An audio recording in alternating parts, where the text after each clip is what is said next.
आज के 10 साल पहले तक आप लोगों ने गरभा सुना था? गरभा बोलो, अब पता नहीं गरभा आ गया।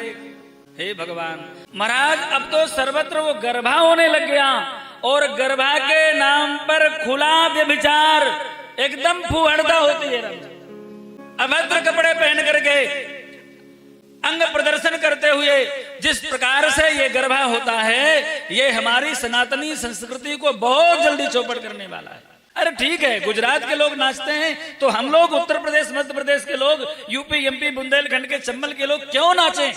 उस प्रकार से उनकी अपनी वहां की संस्कृति होगी, हम अपनी संस्कृति में प्रतिष्ठित रहेंगे। हमारे बुंदेलखंड में, चंबल में, यूपी एमपी में हमारे यहाँ नवरता होता है। नवरात्रि में बढ़िया जवारे रखते और जवारे रख करके भजन गाते, करते माँ की आराधना करते, पवित्रता पूर्वक व्रत रहते हुए और माँ की आराधना करते। अब महाराज व्रत के समय जब महाराज, एक बात बहुत ध्यान से सुनना, आयुर्वेद शास्त्र में 2 ऋतुएं डायन कही गई हैं। डायन, शरद ऋतु और बसंत ऋतु, ये डायन कही गई हैं आयुर्वेद में। इनमें यदि सावधानी नहीं रखी तो राम जी पूरे 6 महीने बर्बाद होते हैं। इस समय बीमार हो जाए कोई, सर्दी जुकाम बुखार खांसी हो जाए और फिर देखो महाराज पूरी सर्दी भर खुर्र खुर्र होता ही रहेगा।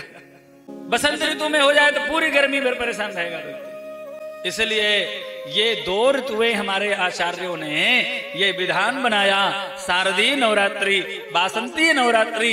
इसमें जगत जननी पराम्बा भगवती की, ठाकुर जी की, राघवेंद्र सरकार की आराधना करें और ब्रह्मचर्य आदि का पालन करते हुए सावधानी पूर्वक भगवान में प्रतिष्ठित रहें, नियम का, साधन का अनुष्ठान करें, जिससे हमारा स्वास्थ्य नहीं गड़बड़ाए। व्रत का पालन करें, व्रत रहे।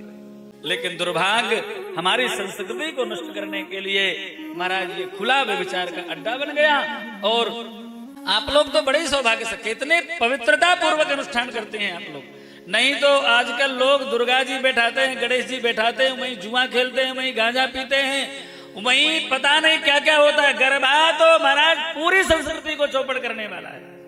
अच्छा, आप लोग सब पढ़े लिखे हैं, थोड़ा कभी कभी पुराण पढ़ा करो और पढ़ करके खोजना, किसी भी शास्त्र में, पुराण में, वेद में, स्मृति में, संहिता में कहीं भी गरबा नाम की कोई चीज नहीं है। लोगों ने कहा कि किसी की आस्था है तो आस्था के लिए शास्त्रीयता की आवश्यकता नहीं होती है। हमने अभी कुछ दिन पहले कुछ सोशल मीडिया में लिखा था, तो लोगों ने उसमें लिखा कि शास्त्रीयता की आवश्यकता नहीं, आस्था होनी चाहिए। अरे भैया, चाहे जहां चाहे जैसी आस्था भी नहीं होनी चाहिए, आस्था भी शास्त्रीय ढंग से होना चाहिए। अशास्त्रीय आस्था ही तो लोगों को भटका रही है। हरी हरी मजारों में लोग चद्दर चढ़ाने पहुंच गए, वो अशास्त्रीय श्रद्धा है और उससे लोगों का नुकसान होता है, भूत प्रेत और घर में आ जाते हैं। इसलिए श्रद्धा भी शास्त्रीय होनी चाहिए, भटकना नहीं चाहिए, गर्भ हरवा नहीं होना चाहिए।